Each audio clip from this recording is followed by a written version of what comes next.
Hello and welcome back to Odds on Champions League match day 5. Already 2 games left. So let's analyze the games we have on Tuesday with Dani, Fisichella and Alvaro Romeo. Hello, guys. Ciao. Hello. And remember, with you as well, leave your comments, your tips, your suggestions. And don't forget, if you enjoy our videos, press the like and subscribe. Let's start. Then with the first group we are going to analyze is Group E. And here we have Salzburg, Chelsea, the two top of this group. Still everything to be decided in this group. 7 points for Chelsea, 6 for Salzburg. Chelsea in a good run since Graham Potter arrived to the team, Alvaro, but they drop points against Man United and against Brentford. Recently back-to-back draws, whereas for Salzburg, still top of the Bundesliga, no defeats yet in the Champions League, so I don't think it will be easy for Chelsea, this one. That's a tricky one. That's for sure. I mean, one thing I want to say, everything I expected from this group to be hasn't crystallized. I mean, in this group, there have been only 17 goals, 1-7. This group and Group B are the lowest scoring groups. And Salzburg, for instance, has scored in every game, yes, but they have scored only 4 goals. Chelsea has scored 6 only. Milan has scored 6. This is a very low scoring group. And just to put it into perspective, Bayern alone has scored, I think, that as many goals as all the sides in Group E, and Napoli too. So, this is the kind of group we are seeing. Nail-beating, difficult to bet on, low scoring games, that's for sure, and a team like Chelsea that in the Champions League, they are, I wouldn't say suffering, but they are finding it difficult to get the better of their opponents. I think that their most convincing victory was against AC Milan at Stamford Bridge, whereas Salzburg, yes, they still have a chance to qualify, don't get me wrong. A draw even is not horrible for them, although then they will have to play an early encounter at San Siro. But of course, everyone can qualify here. And since the draw is not bad for either of them, I can expect maybe a low scoring encounter, because with the Graham Potter, Chelsea has been a little bit defensive too. So a draw at 30 minutes is something I like, 173. And an Asian handicap plus 0.25 for Salzburg in the first half, 194. I like this one too. Chelsea not losing, Dani. Yeah. Manchester in red is telling us. Do you also agree? I tend to agree. 5 clean sheets in the last 6 for Chelsea. Against Manchester United, they didn't look, they were losing the game anyway. They had a bad 20 minutes. Then in the end, in the beginning, Chelsea made some changes. Potter took out Cucurella, brought off Kovacic to stabilize a bit more the midfield.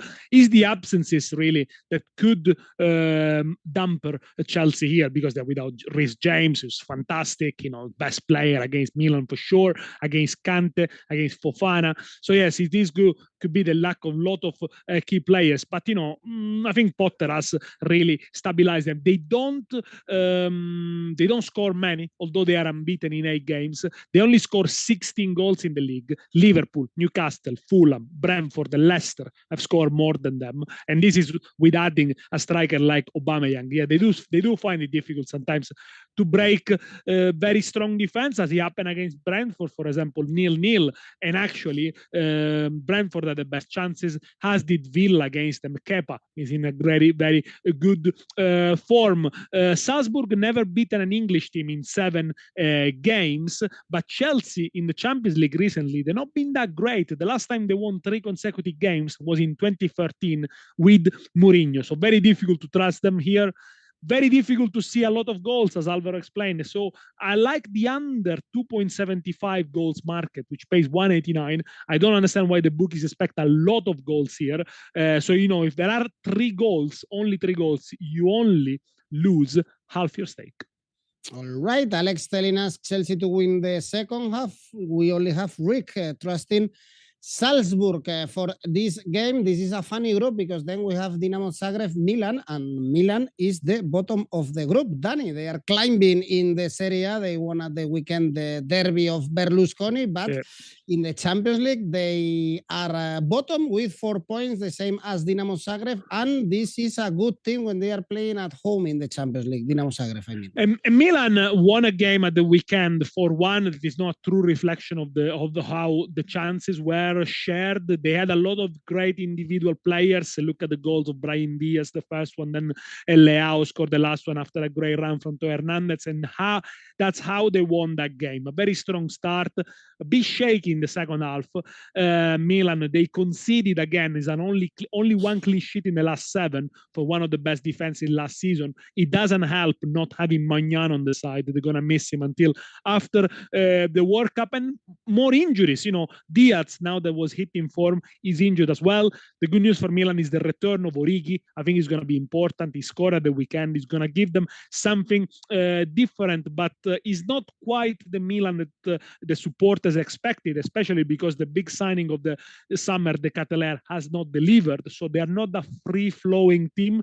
Plus, if you add the injuries to Calabria, Florenzi, Salemakersis, so basically it's the entire right-hand side, and now also Diaz, you can understand why they are struggling. They didn't control the game very well against Monza in the second half. The good news is that they gave a little bit of rest to Tonali. I think Dinamo Zagreb won't be as open as Monza were in the first half, so they're going to find it a little bit more difficult for a side. Milan, there's only won 2 games in the last 10 in the Champions League. One, of course, against Dinamo Zagreb, but they did concede, and Dinamo Zagreb had a couple of chances there as well. Both to score here, I like it, because both need the win, really. Milan away are a good side. They showed us in Italy as well. Sometimes they can win even games when they are with the backs against the wall, but careful with Dinamo Zagreb, a talented side, should have scored a couple goals more against against Salzburg overall. 185, both to score. I think Milan can be happy, Alvaro, if they arrive to the last game, depending on themselves. With a victory at home against Salzburg, they can be qualified, but this one is a tricky one. It's a tricky one, and I agree with you. I think that AC Milan will be very happy if they still have chances after this midweek. I have to say that what happened to them against Chelsea was a little bit humbling, because Chelsea was way better than them. Of course, Fikayo Tomori's send-off in the game at San Siro just I think that it left an indelible mark in the game, but still, Chelsea was far better than AC Milan. And, it has to be humbling for them, because in the league, they are almost flying. They are not far from Napoli, and Napoli, they are having a tremendous start of the season. But then in the Champions League, they are struggling too. And they cannot bring their Italian form into the Champions League. And this is something that, for example, Inter doesn't have any problem with doing. They have been capable. So there is some homework to do over there for AC Milan. The best thing for them is that they don't have to play against Chelsea anymore, because Chelsea got the better of them. But still, Dinamo Zagreb in the Champions League, by the way, they still have the chance to go through the Croatians. Dinamo Zagreb in the Champions League at home, they've been very good. They got 4 points at home against the likes of Chelsea, the likes of Salzburg. So why not to think that here they can inflict another upset to AC Milan? So I'm going to go for a double chance for Dinamo Zagreb, 208. That will be my favorite bet here.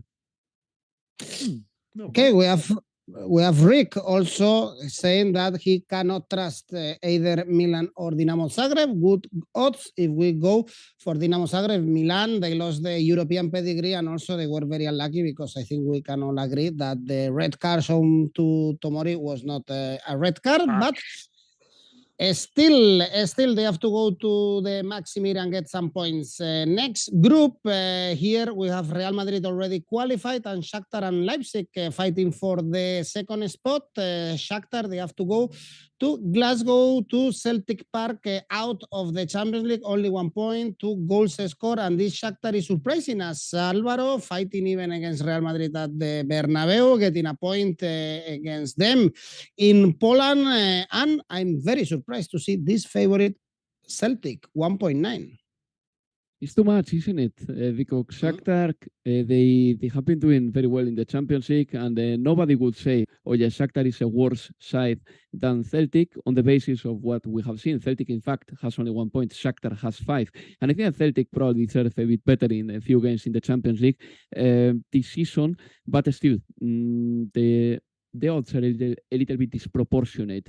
I mean, Celtic is targeting finishing third. They are out of the last 16 already, whereas Shakhtar, they are still in contention to qualify, and they are only 1 point away from Leipzig. In the reverse fixture, we have the draw. And then when it comes to the form, Celtic comes into this game after winning, after having beaten Hearts, but Daniele has explained before, or will explain later, sorry, what he thinks about the Scottish League in comparison to the Premier League. The truth is that the Scottish League is not a good benchmark to rate what happens to them or to the Scottish sides in the Champions League. Callum McGregor is still out for the Scottish side, that's for sure. And Shakhtar has been very good. They, considering their situation as well, they are playing in Poland, very far away from where they are from, or a little bit far away, and they are unbeaten in their league, which tells you that this side, they haven't abandoned themselves after the war started. They are still staying competitive. I'm going to go for over goals, over 2.5 goals. I believe that goals can happen here. That pays 174. I'm not committing to the full-time market. I like Shakhtar a lot against Real Madrid because they were really brave.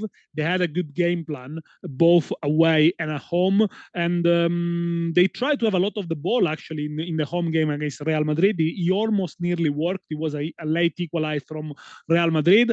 We know in the reverse fixture, Celtic missed a lot of chances. So that's the game probably Celtic should have won. But Shakhtar, as Alvaro said, I don't think they're a worse team than Celtic. Perhaps they're less known, the players. They're all Ukrainian and they've lost all the foreign contingents, but they score 2 goals against Real Madrid with Zubkov. Not many teams, not many players this day can manage to score 2 against the champions. They haven't played at the weekend, Shakhtar, so that could be a good factor for them. They could be rested in the league with all the caveat and all the issues going on there. They are doing reasonably well.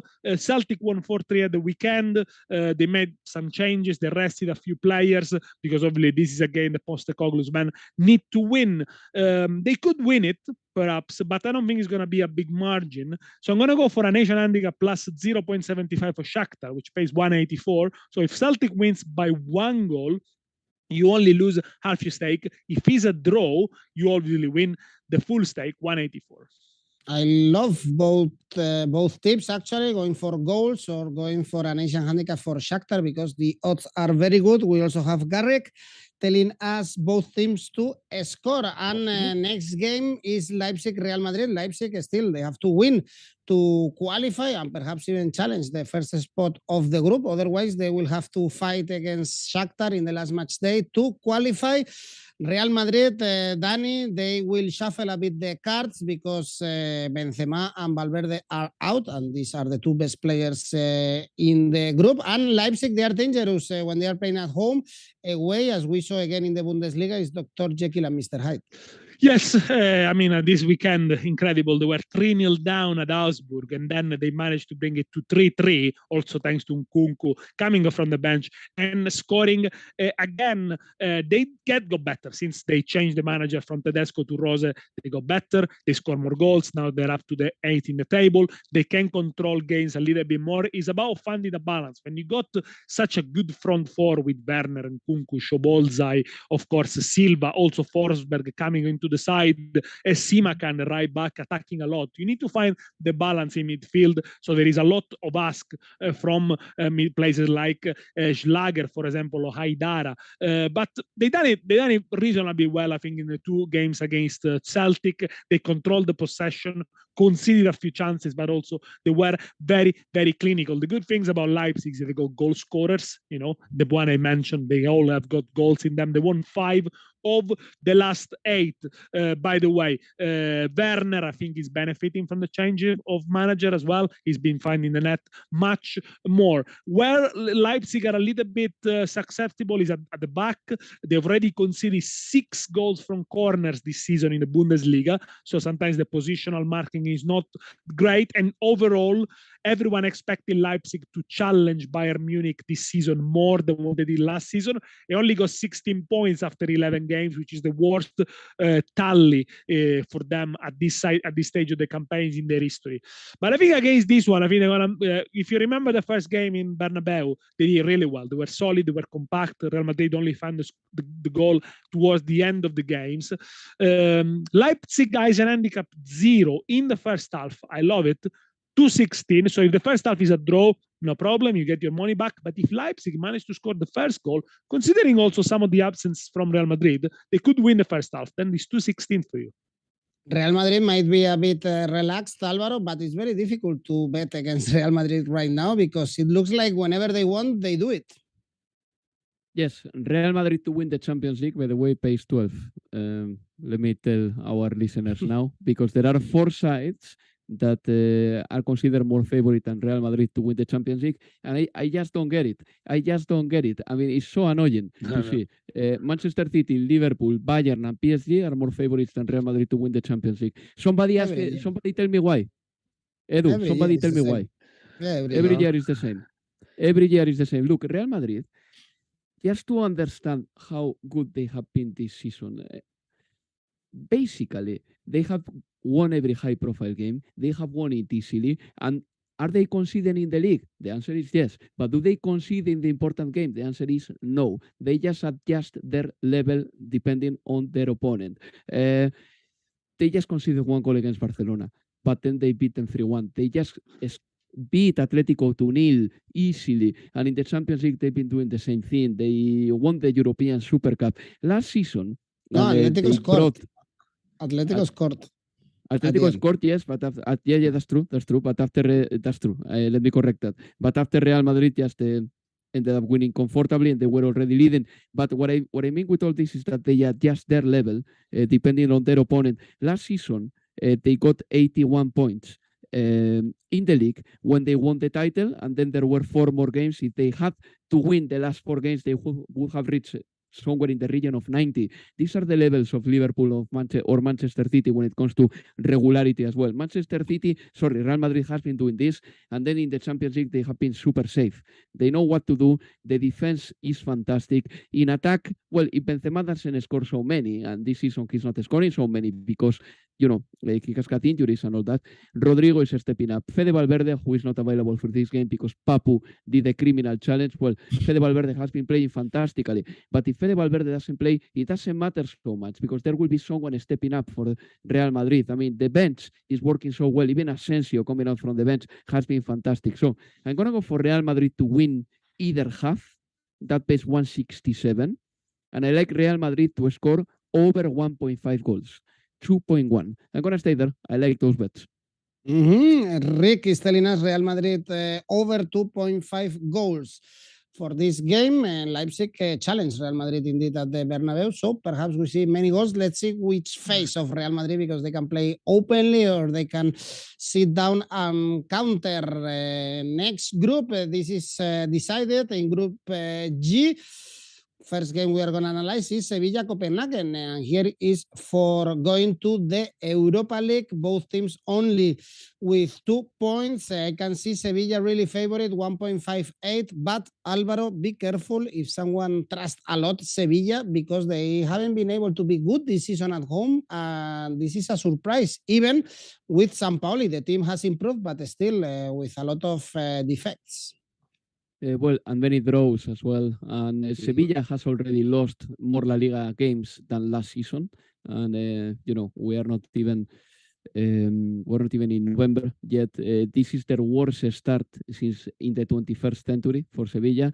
So this is the situation right now. Sampaoli, of course, he has corrected a few things, but the other day at Santiago Bernabeu, Sevilla lost 3-1 against Real Madrid, and they were competitive at some degree, but still you could see that something was missing, and I think that the quality of the players is not that high. Sevilla has to win, otherwise they are out of the Champions League, but even if they win, they could be out as well. I think that their biggest target is to qualify for the Europa League ASAP. I think that Copenhagen can be a tough opponent for Sevilla, for this Sevilla. In fact, Sevilla didn't beat them in Denmark, but still, I think that for this game, Sevilla should come out as a favorite. But since I am not going to back them in the full-time market because I don't like it too much, I think that I'm going to back the Asian handicap corners for Sevilla in this game, -1. That pays 187. Why? Because they will attack more, because they play sometimes with wingbacks, and Jesus Navas, Acuña, whoever plays on the flanks can put many crosses, and basically because they are going to have the ball more, they are going to have the possession, and they are going to try to score from the flanks as well, or from the middle. So Asian handicap corners, -1 for Sevilla, 187. I'm going to stay there. I like it. Copenhagen haven't scored in 7 out of the last 8 Champions League games. So if you think Sevilla are going to win, you should go maybe for the Asian handicap here, -1, which pays 193. By the way, Copenhagen never beaten a Spanish side in Europe. They don't score many, Copenhagen. You know, they only 21 goals in 14 domestically. At the weekend was a draw against Midtjylland. They're 7th in the table. Against Man City, somehow they kept a clean sheet, but Grabara, the goalkeeper, was outstanding in both games at the Etihad and in Copenhagen. You know, they kept 2 clean sheets against Sevilla and Manchester City. The good thing is that, you know, they work really hard. Despite having many injuries, Copenhagen, they change formation, they shift the tactic many times during the game, especially in the second half against Manchester City. And it is remarkable somehow that they got 2 points, the same as Sevilla in this group. But I think Sevilla, they need to win it. You know, the Europa League is where they belong, is the competition they love. They should get there. -1. Asian handicap for Sevilla, 193. If they only win by 1 goal, you get your money back.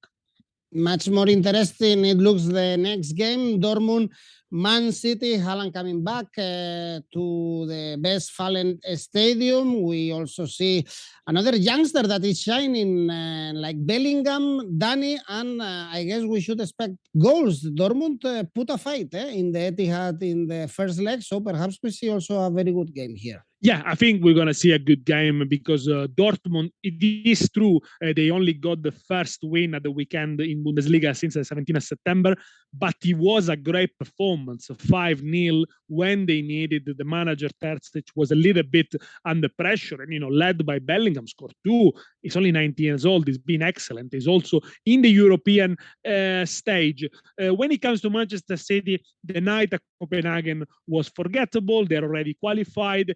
Any other day they would have won it. Disappointing that they lost at Anfield against Liverpool a week ago.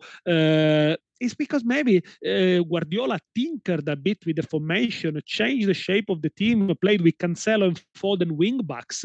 And this is a little bit, left them a little bit exposed, I would imagine, you know, playing with a back 3, left too much exposed at the counter attack, but after all, you know, it can happen. They only won once at Anfield in the last 6 or 7 years. But you know, against Brighton was a routine win, and also maybe they should have a goal at Anfield as well. The goal that was disallowed from Haaland. It's very difficult to judge these games against top teams. Sometimes an episode can decide it. The routine win against Brighton, as I said, scored 36 in 11 Premier League games. But I think Borussia Dortmund, especially in the first game against City, they were really good at soaking up the pressure, coming back, attack the spaces. I like double chance 1x in the second half for Borussia Dortmund, which pays 192, which means maybe Man City could win the first half, but maybe they'll find it more difficult in the second half. 192, it leaves you a bit of options there. Most of the people here trust Man City. Man City is always a safe bet, as Tom Rennie is telling us. We have not always. It's not always a safe bet. It's not, absolutely not. Well, they drop some points in the Everyone does. League, especially, yeah, even against Copenhagen. Rick is also going for Man City to win and both teams to score. Do you also see it, Alvaro? I see Manchester City winning 165. It's not a safe bet, but it's probably one of the safest bets you can do in European football, Daniele. Manchester City winning. And every time Manchester City doesn't get the 3 points, there is this commonplace about the tinkering or the overthinking. I totally disagree with. I think that Pep Guardiola... but why the overthinking? Just because Cancelo played on the left. Kyle Walker wasn't available for the game against Liverpool. What can he do? I mean... You know, Cancelo played on the right, because and Nathan Ake on the left, because Kyle Walker was not available, and he's still not available. I mean, what can you do if Joao Cancelo is the only fullback on the right you have left in the squad? I think that the Manchester City, they are winning easily. The other day against Brighton, for example, they didn't suffer too much, even though Trossard scored the 2-1, and then Manchester City had to score an extra one with Kevin De Bruyne. But Erling Haaland scoring the goals and making life easier for Manchester City is a blessing for them. And on top of that, Erling Haaland is putting an end to one debate that Manchester City had last season. Sometimes when Manchester City had a penalty, no player didn't know who had to. Players didn't know who had to take it. Kevin De Bruyne was taking it sometimes Riyad Mahrez, sometimes some other player. To the point that last season, Rodri at some point in a game said, "Give me the ball, I'm taking it," and he did score it, and it wasn't planned. But this season, when Erling Haaland is on the pitch, at least Manchester City has an specialist to take the penalty. Maybe he's not the best penalty taker in the world, but he has put an end to that debate, which is very healthy for Manchester City, because at some point they will need someone to take a crucial penalty in the season. Haaland to score 162, I like it too, but my favorite bet for this game is definitely Manchester City to score in both halves, 2.1. Idris is telling us the safe bet for this game is over 2.5 goals. Could be, of course. Possibly, yeah. To see many goals in this game. And the last group, we have Benfica, Juventus, the first game, Group H. Juventus can be out, but they are almost out after that disappointing, awful, terrible game in Israel against Haifa. Only 3 points for Juventus. At least they won at the weekend. Back-to-back victories in the Serie A, but Alvaro, seeing Juventus' performance this season in the Champions League, we can understand the odds around only 2.0 for Benfica to win, and also is one of the most informed teams in the continent, Benfica. Definitely, and they beat Porto on Friday, actually, which is a result that is not easy to get at Dragao, with Rafa Silva scoring the winning goal. It's true that Porto had the player sent off, but still a very good start by Roger Smith men this season, with 19 games unbeaten already, 15 wins, 4 draws, having played against PSG twice, having played against Juventus, having played against Porto. Well, this is quality by Benfica. This is quality. Draxler is out for the game. Verissimo, a player who was capped by Brazil literally a year ago, is back in training, but he's not going to make it to this game. But he was a very good center back last year, to the point that he was capped, as I said, by Brazil.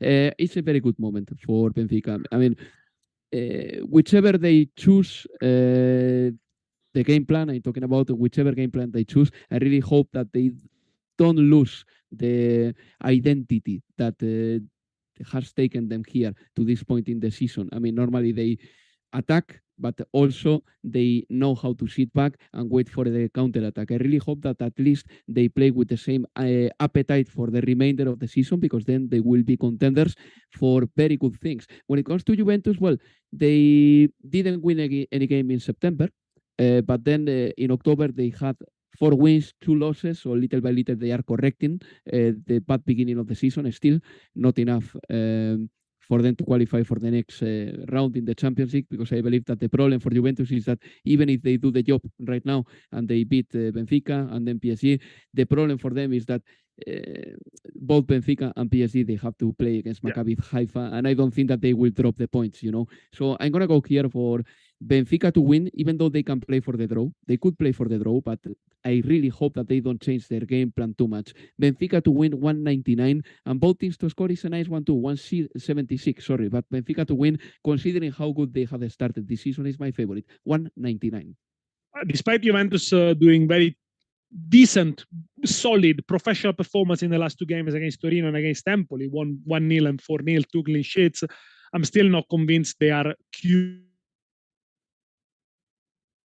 still moments and phases of the games where they do struggle, where they surrender possession, where the opposition almost have like 5, 6 minutes, 7 minutes spelling their opposition half in Juventus half, and against good side they could get punished. But a few signs of encouragement. For example, they're scoring more goals, they're creating more chances, as well as against Empoli. Moise can score 2 Rayo at the moment is really form, he's really playing like he's got the World Cup in mind and he's doing well.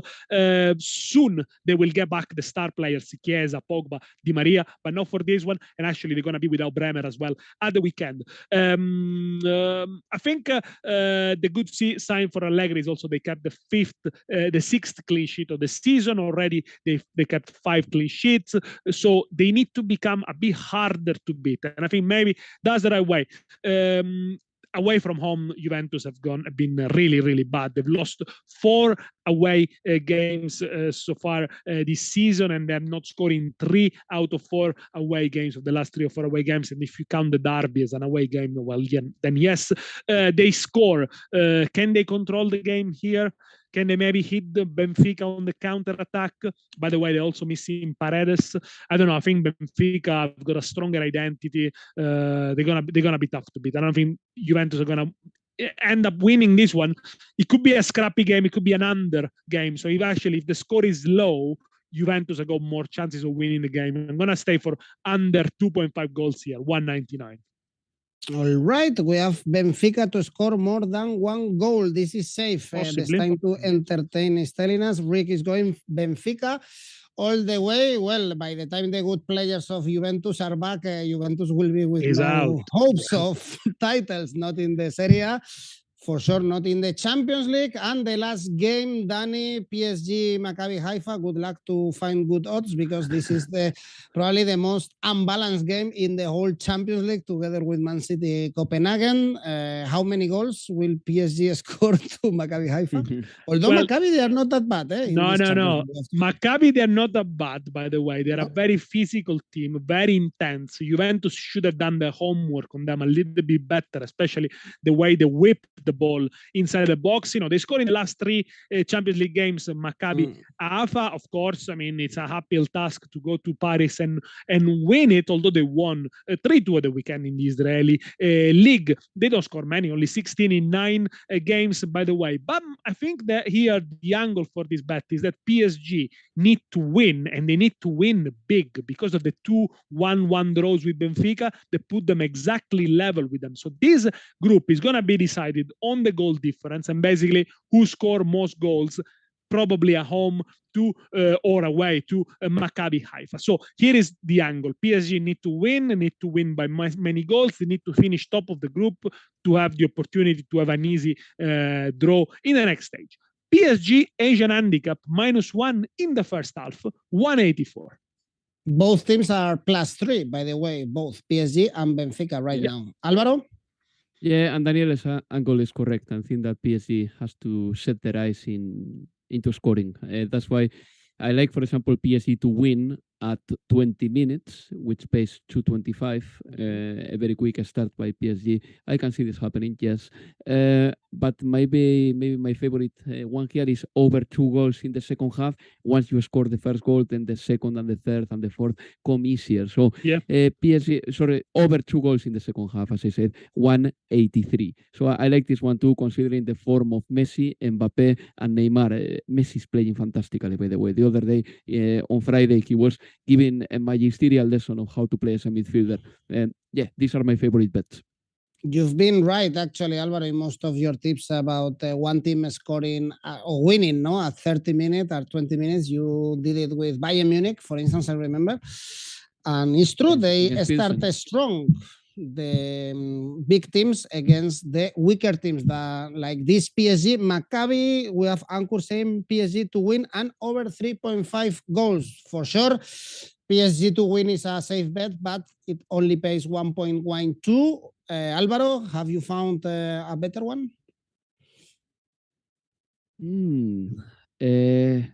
Safe bet. PSG to, I mean, how much does it pay, Edu? How much does it pay? PSG to win only 1.12. 1.12. I mean, this is ridiculously low, that's for sure. Look, the odds are so favorable for PSG that even Mbappe scoring is paying only 1.5. This is more difficult to happen. Mbappe to score a goal. I mean, he could have a bad game. It pays only 1.5. But Mbappe to score, by the way, this is a good odd, and I'm not kidding now. Mbappe to score 2 goals or more pays 3.4. I don't know if any listener here will find it appealing, but I find it very, very salivating, this one.